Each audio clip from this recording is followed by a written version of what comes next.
দর্শক, চারিদিকে দুর্নীতি, লুটপাট, খুন, ধর্ষণ, এই সব কিছুকে ছাপিয়ে সবার মাঝে আজ কথা একটাই, চারিদিকে শুধু উন্নয়ন আর উন্নয়ন। কিন্তু এই উন্নয়ন কি দেশের জন্য হচ্ছে নাকি বিশেষ একটি জনগোষ্ঠীর পকেট ভরবার জন্য হচ্ছে? এই দেশের কিছু মানুষের সকালের খাবারের জন্য অপেক্ষা করতে হয় সকাল থেকে দুপুর। কিছু মানুষের জন্য এই দেশটাই সুইজারল্যান্ড কিংবা সিঙ্গাপুর। এদেশের কিছু মানুষ তো আছে বেশ, কিন্তু কিছু মানুষের অত্যাচার, নির্যাতনে তাদের জীবন শেষ। সব কিছু মিলিয়ে শিক্ষা, চিকিৎসা, রাজনীতি, অর্থনীতি, স্বাধীনতা কিংবা সার্বভৌমত্ব সব কিছু হারিয়েছে আমার প্রিয় বাংলাদেশ। দর্শক, বেসম্ভব রকমের এক উন্নয়নের রোল মডেলের বাংলাদেশের গল্প শোনাতে আজ আপনাদের সাথে আছি আমি, ইলিয়াস হোসাইন। দর্শক, একেবারে শুরুতেই 15 মিনিটসের আজকে বাংলাদেশের যে বিশেষ কায়দায় উন্নয়ন হচ্ছে সেটার কিছু চিত্র দেখে অনুষ্ঠান শুরু করা যাক। প্রথমেই একটু জেনে নিই উন্নয়নটা আসলে কি। অনেকটা গণতন্ত্রের সংজ্ঞার মতোই জনগণের টাকায় জনগণকে দিয়ে জনগণের জন্য কাজ করার নামই উন্নয়ন। সরকারের কাজ হলো উন্নয়নমূলক কাজগুলোর তদারকি করা। এটা করুণা নয়, তাদের দায়িত্ব। অতএব উন্নয়ন নিয়ে সরকারের এত বেশি বাহাদুরির কিছু নাই। কারো বাবার টাকায় উন্নয়ন হয় না। জনগণের উন্নয়নের প্রতিটা টাকার মালিক জনগণ নিজেই। সরকারের কাজ শুধু সুষ্ঠু ব্যবস্থাপনা করা। এবার দেখা যাক ব্যবস্থাপনার অবস্থাটা কি। বাঙালিকে পদ্মা সেতু নামক যে মূলা ঝুলিয়ে রাখা হয়েছে দীর্ঘদিন ধরেই, সেটা দিয়েই শুরু করা যাক। 1996 সালে আওয়ামী লীগ সরকার ক্ষমতায় আসার পর 2001 সালের নির্বাচনের ঠিক আগেই প্রথম ঝুলানো হয়েছিল পদ্মার মূলা। পুরো 5 বছর পার হবার পর 2001 সালের 4 জুলাই পদ্মা সেতুর ভিত্তিপ্রস্তর স্থাপন করে তৎকালীন বৈধ প্রধানমন্ত্রী শেখ হাসিনা। এরপর 2009 সালে ক্ষমতায় এসেই 2012 সালের মধ্যে সেতুর কাজ শেষ করার ঘোষণা দেওয়া হয়। প্রকল্পের ব্যয় ধরা হয় 10,162 কোটি টাকা। কিন্তু শুরু থেকে লুটপাট শুরু হবার পর বিশ্বব্যাংক তাদের নির্ধারিত 120 কোটি মার্কিন ডলারের লোন আটকে দেয়, আর তাতেই আটকে যায় পদ্মা সেতুর অগ্রগতি। কিন্তু 2014 সালে নির্বাচনের আগে একটি নয়, আবারও ক্ষমতায় গেলে 2টি পদ্মা সেতুর খোয়াব দেখানো হয় আবাল বাঙালিকে। 5 জানুয়ারির পর অবৈধ পথে আসা সরকারের শুরু হয় অবৈধ শাসনের যাত্রা। জবাবদিহিহীন সরকারের অপ্রতিরোধ্য লুটপাটে পদ্মা সেতুর ব্যয় শুরুতেই বাড়িয়ে ধরা হয় 20,507 কোটি টাকা। এরপর 28, 30, 31 হাজার কোটি টাকার পর আরও এক দফা প্রকল্পের ব্যয় ও সময় দুটোই বাড়ানোর প্রস্তাব করা হয়েছে। এর আগে 2019 সালে নির্বাচনের ঠিক আগে 2018 সালে ডিসেম্বরে তোড়জোড় করা হয় উদ্বোধনের। প্রধানমন্ত্রী থেকে শুরু করে সবাই দাবি করেছিলেন 2018 সালে উদ্বোধন হচ্ছে পদ্মা সেতু, কিন্তু সেটা আর হয়নি। কবে হবে সেটাও একটা অনেক বড় ডিজিটাল প্রশ্ন। তবে ডিজিটাল বাংলার যোগাযোগ মন্ত্রণালয়ের ওয়েবসাইটে এখনও ঝুলছে পদ্মা সেতুর কাজ 2009 সালে শুরু হয়ে শেষ হবে 2018-তে। উদ্বোধন কবে হবে সেটা বিষয় না, মিডিয়াগুলোর খবরের বিষয় হলো কবে সেতুর কত নম্বর পিলার বসল।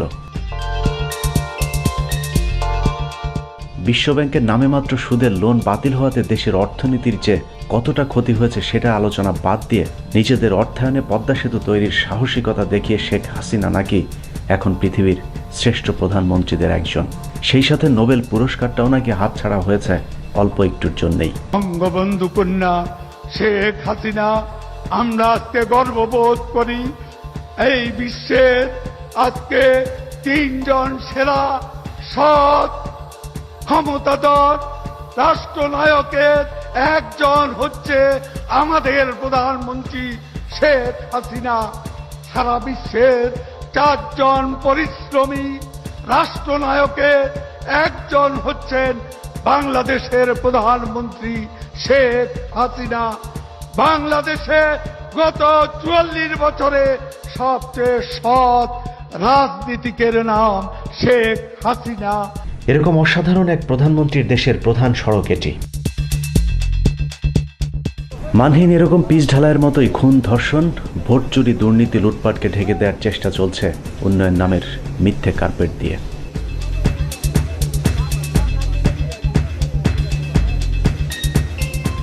গভীর সমুদ্রের মতো পানির মধ্যে কার্পেট বিছিয়ে দেওয়া হচ্ছে। পরে কি হবে সেটা পরে দেখা যাবে, আগে যেন তেনভাবে কাজ সেরে পেমেন্টের টাকাটা হাতে নেওয়া যাক।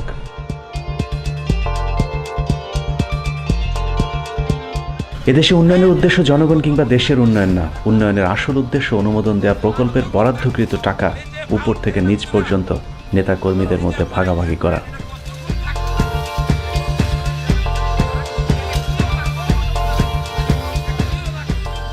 আমি কোনো কন্ট্রাক্টরকে এখানে বসতেও দিই না, আমার সঙ্গে কোনো কন্ট্রাক্টরের বৈঠক হয়। কথায় আছে চোরের মায়ের বড় গলা, বাস্তবেও তা ঘটেছে নাটোরের বাগাতিপাড়ায়। একটি আঞ্চলিক সড়ক সংস্কারে অনিয়মের অভিযোগ ওঠে ঠিকাদারের বিরুদ্ধে।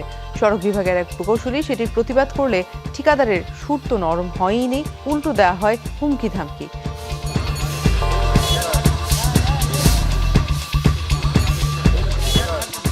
ভাগের টাকা আগে পেতে একই প্রকল্পে বরাদ্দ দেওয়া হয়েছে কয়েকবার।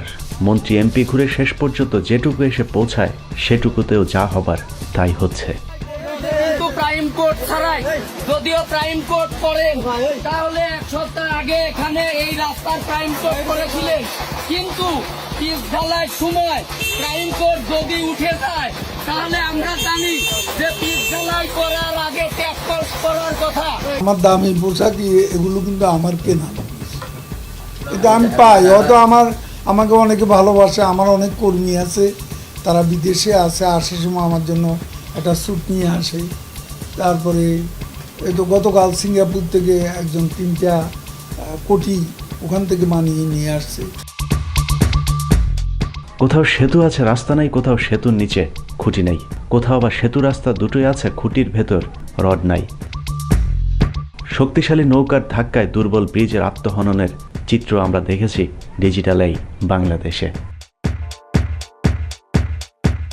রোল মডেলের দেশে ব্যতিক্রমধর্মী আধুনিক ব্রিজও আছে, যে ব্রিজে উঠতে মই বাইতে হয়।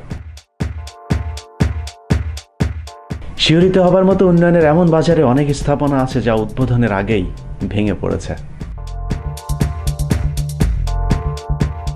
লুটপাটে তাড়াহুড়া করতে গিয়ে সরকারের ঢাকা শহরে যতগুলো ফ্লাইওভার তৈরি করেছে তার প্রতিটিতেই রয়েছে মারাত্মক ভুল, কোনোটি ইচ্ছাকৃত আবার কোনোটি অনিচ্ছায়।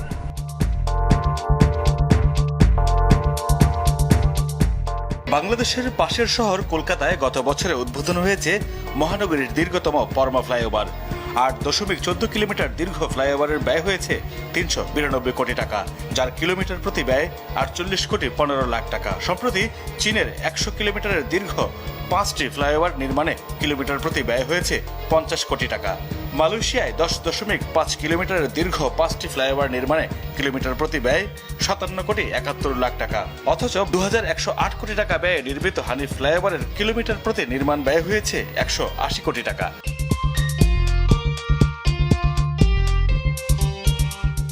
রাজধানীর সবচেয়ে বড় গুলিস্তান যাত্রাবাড়িতে মেয়র মোহাম্মদ হানিফ উড়াল সড়কটি এখন ব্যবহারকারীদের জন্য গলার কাটা হয়ে দাঁড়িয়েছে। উপরে যানজট আর নিচে সড়ক প্রায় ব্যবহার অনুপযোগী। আমাদের জন্য তো ফ্লাইওভার বানায় কোনো লাভ হইল না, সেই জাম হইতে হয়ে গেল।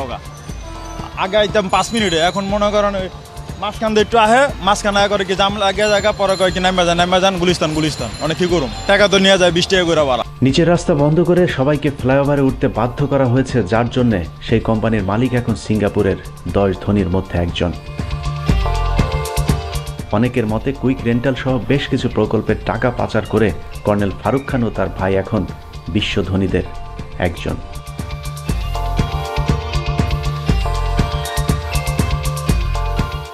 জনগণের টাকা আত্মসাৎ করে এরকম ধনীর সংখ্যা দেশে অনেক। কোথাও বালিশের দাম 6,000, কোথাও বালিশের কভারের দাম 28,000, কোথাও 6 লাখ টাকার মেশিন কেনা হয় 96 লাখে, চেয়ার কিনতেও ধান্দাবাজি করা হয় 2,65,000 টাকা। হাসপাতালে রোগীর বেড আড়ালের জন্য ব্যবহৃত একটি পর্দার দাম 37,50,000 টাকা আর একটি স্টেথোস্কোপের দাম 1,12,500 টাকা। রূপপুর বালিশ কাণ্ডকে হার মানিয়ে ফরিদপুর মেডিকেল কলেজ ও হাসপাতাল কর্তৃপক্ষ গড়েছে দুর্নীতির নতুন নজির। এরই মাঝে একটি কেনাকাটাতেই অন্তত 41 কোটি টাকার দুর্নীতির প্রমাণ পেয়েছে স্বাস্থ্য মন্ত্রণালয়।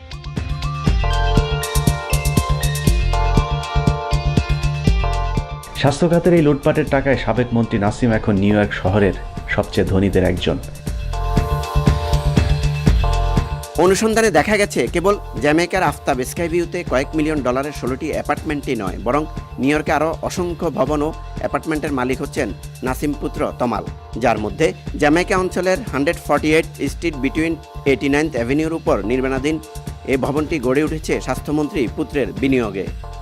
দর্শক, আমরা এখন দাঁড়িয়ে আছি, এই যে একটা ভবন নির্মাণ কাজ চলছে, এটা মাল্টি স্টোরের একটা বিল্ডিং এবং আমরা দেখেছি এটা প্রায় 7টা তলা বিশিষ্ট এই ভবনে 28টির মতো অ্যাপার্টমেন্ট তৈরির কাজ চলছে এবং এই নকশায় তাই প্রমাণ করে। নিউ ইয়র্ক সিটি হাউজিংয়ের পাবলিক রেকর্ডে দেখা যায় পার্থেনন এলএলসি নামক প্রতিষ্ঠানটির অধীনে 2016 সালের 24 মে এই ভবন নির্মাণের অনুমোদন নেওয়া হয়, যার অন্যতম স্বাক্ষরদাতা হলেন তমাল মানসুর। এত বড় একটি ভবন গড়ার পেছনে ক্রয়কৃত জমিতে $19,35,000 পুরো ক্যাশ বিনিয়োগ করা হয়েছে। সিটির রেকর্ডে এই ভবনের বিপরীতে কোনো মর্গেজ কিংবা ব্যাংক লোন নেই, ফলে প্রশ্ন উঠেছে বিপুল পরিমাণে অর্থের উৎস নিয়ে।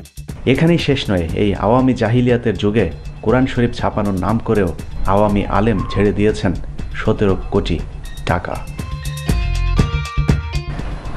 দর্শক, কি বেসম্ভব রকমের উন্নয়ন, তাই না? একটা জেলায় যখন কোনো একটা প্রকল্প বরাদ্দ যায় তখন একটি রাস্তা, একটি ব্রিজ, একটি কালভার্ট, স্কুল, কলেজ যাই যাক, সেটার জন্য আপনি যতটা না উপকৃত হন তার চাইতে বেশি উপকৃত হন সেখানকার যে জনপ্রতিনিধি আছেন তিনি। যে কারণে তিনি সব সময় চান তার এলাকায় যত বেশি পারা যায় প্রকল্প বরাদ্দ নিয়ে আসতে। কিন্তু কত বেশি প্রকল্প হলো, কত বেশি উন্নয়ন হলো, সেটা একটা দেশের উন্নয়নের মাপকাঠি না।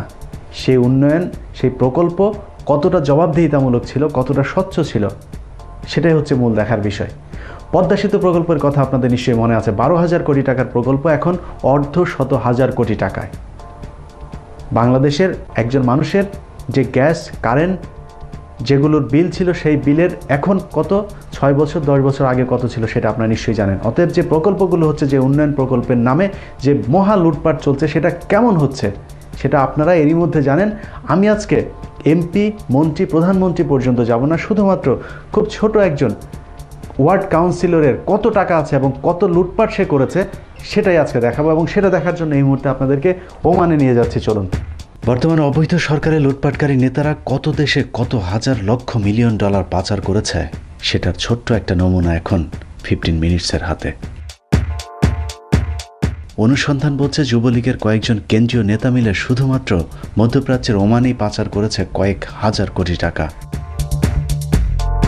পরিচিত যুবলীগের সেই মুখগুলো জানবার আগে একটা অপরিচিত মুখের সাথে পরিচিত হওয়া যাক, যিনি অন্তত 2,500 কোটি টাকার বিশাল এক পাচার চক্রের বড় একটি চরিত্রে আছেন।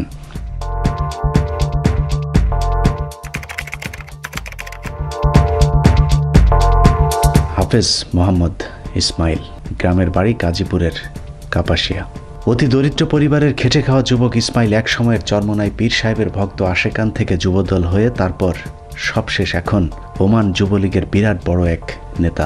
হাইব্রিড এই নেতার জাতাকলে পিষ্ট ওমানের ত্যাগী আওয়ামী নেতাকর্মীরাও, কারণ ইসমাইলের পেছনে আছে সাবেক কেন্দ্রীয় এক নেতার আশীর্বাদ। অথচ এই তো বছর 3 আগেও হাফেজ ইসমাইল ছিলেন নির্মাণ শ্রমিক। টানাটানির সংসারে অর্থাভাবে ইসমাইলের মা প্রায় 25 বছর ওমানিদের বাসায় গৃহকর্মীর কাজ করেছেন।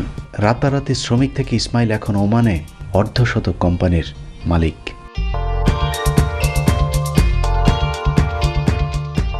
ফিফটিন মিনিটসের উৎসুক জনতাদের অনুসন্ধানে তার কয়েকটি প্রতিষ্ঠানের ছবিও এখন আমাদের কাছে।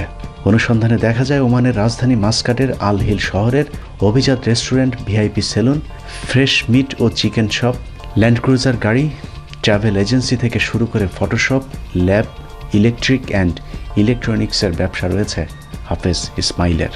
এছাড়াও গত 2 বছরে কোটি টাকা মূল্যের প্রায় 6টা নতুন ব্র্যান্ডের গাড়ি কিনেছেন হাফেজ মোহাম্মদ ইসমাইল।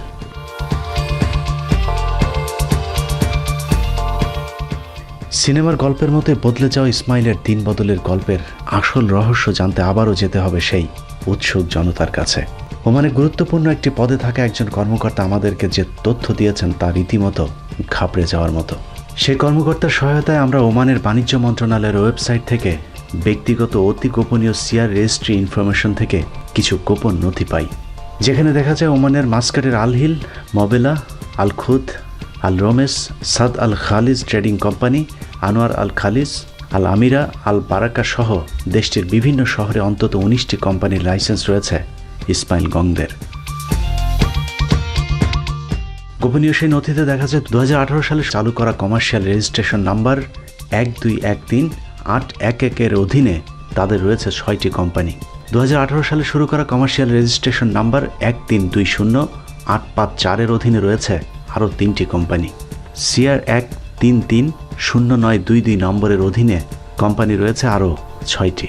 এছাড়াও 2018 সালের জুলাইয়ের 6 তারিখে রেজিস্ট্রেশন নেওয়া 1320854 নম্বরের কোম্পানিটি অস্বাভাবিক অর্থ লেনদেনের কারণে সাসপেন্ড হয়ে থাকার তথ্য রয়েছে সেখানে। এইসব তথ্য ঘাটাঘাটির মধ্যেই কেঁচো খুঁড়তে বেরিয়ে আসে সাপ। গোপন সেই নথিতে ওইসব কোম্পানিগুলোর 3 জন মালিকের অস্তিত্ব পাওয়া যায়। ওমানের নিয়ম অনুযায়ী একজন বাংলাদেশিকে সে দেশে ব্যবসা করতে হলে পার্টনার হিসাবে বাধ্যতামূলক একজন ওমানের নাগরিককে রাখতেই হবে। আমরা ধরেই নিয়েছি ইব্রাহিম খালফান থানিয়াল আমরি হচ্ছেন ওমানের সেই পার্টনার। 2 নম্বরে আছে ইসমাইল ফরিদি উদ্দিন অর্থাৎ হাফেজ মোহাম্মদ ইসমাইল। কিন্তু নথির তৃতীয় নামটি বের করতে আমাদের বেগ পেতে হয়েছে। একে মমিনুল হক নামের এই ব্যক্তির পরিচয় পেতে আমরা ওই নথিতে থাকা BR 0674625 নম্বরের পাসপোর্টের সূত্র ধরে এগুতে থাকি। ঢাকার আগারগাঁওয়ের পাসপোর্ট অফিসে আমাদের সূত্র নিশ্চিত করেন AKM মমিনুল হকই হচ্ছে ঢাকা দক্ষিণের সাবেক ওয়ার্ড কমিশনার মমিনুল হক সাইদ। এরপর আমরা মমিনুল হক সাইদের সাথে হাফেজ ইসমাইলের যোগসূত্র খুঁজতে থাকি। অনুসন্ধানে বেরিয়ে আসে 2018 সালের মার্চ মাসে বাংলাদেশ থেকে এশিয়া গেমস খেলতে জাতীয় হকি দল ওমানে যায়। সরকারি সেই সফরের সফর সঙ্গে ছিলেন AKM মমিনুল হক সাইদ। ওমানে গিয়ে ইসমাইলের ভাড়ায় চালিত গাড়ির যাত্রী হবার সুবাদেই তাদের প্রথম সাক্ষাৎ ঘটে। সাইদ ওমানে কয়েক হাজার কোটি টাকা বিনিয়োগের আগ্রহ দেখালে হাফেজ ইসমাইল তাকে বিভিন্ন পরামর্শ দেয়। এরপর থেকে ওমানে মমিনুল হকের প্রায়ই যাওয়া আসা শুরু হয়। মাস তিনেকের মধ্যেই ঝড়ের বেগে একের পর এক কোম্পানি খুলতে থাকেন হাফেজ ইসমাইল, যা আশপাশে থাকা প্রবাসী বাঙালিদের বিস্মিত করে তোলে। এসব কোম্পানিগুলোতে যে পরিমাণ বিনিয়োগের প্রমাণ নথিতে রয়েছে তার যোগফল প্রায় 2500 কোটি টাকা। তবে ওমানে বসবাসরত ব্যবসায়ীদের মতে এর বাইরেও মাস্কাট এয়ারপোর্টের ঠিক পেছনে আরব সাগরে কৃত্রিমভাবে তৈরি ওমানের সবচেয়ে ব্যয়বহুল শহর দ্য ওয়েব সিটিতে মমিনুল হক সাইদ, ইসমাইল চৌধুরী সম্রাট সহ যুবলীগের আরও একজন সর্বোচ্চ নেতার নিজস্ব বাড়ি রয়েছে। অনেক বড় বড় রাঘবওয়ালরা যারা আছে তারাও এই টাকাগুলো এখানে করছে। ইসমাইল হোসেন সম্রাট সেও এর পেছনে, আমরা যা বুঝতেছি, যা দেখতেছি, যা শুনতেছি, এটাও ইসমাইল হোসেন সম্রাটও এর পেছনে আছে। আর এই মাসকাট এয়ারপোর্টের পেছনে যা দ্য ওয়েব সেন্টার, এই ওয়েব সেন্টারও হচ্ছে তার ফ্ল্যাট আছে, এই বিলাসবহুল ফ্ল্যাট আছে তার। হ্যাঁ, এগুলো কোথা থেকে আসলো? সব বাংলাদেশি টাকা আসছে এখানে। আর শোনেন, এই হুমান ভাই, ওমান এখন ওই ক্যাসিনোর মতো, সে বাংলাদেশের মতো অবস্থা তৈরি করে ফেলতেছে। এরই মধ্যে 2019 সালের কথিত শুদ্ধি অভিযানের সময় ক্যাসিনো কাণ্ডে নাম থাকার অভিযোগ আসে মমিনুল হক সাইদের। তারপর থেকেই সে পলাতক ছিল। হঠাৎ করেই গ্রিন সিগন্যাল পেয়ে আবারও ঢাকায় ফিরে আসেন মমিনুল হক সাইদ। তবে এবার সিটি নির্বাচনে নিজে কমিশনার পদে দাঁড়াতে না পারলেও তার স্ত্রীকে ঠিকই দাঁড় করিয়ে দিয়েছেন বিদ্রোহী প্রার্থী হিসাবে।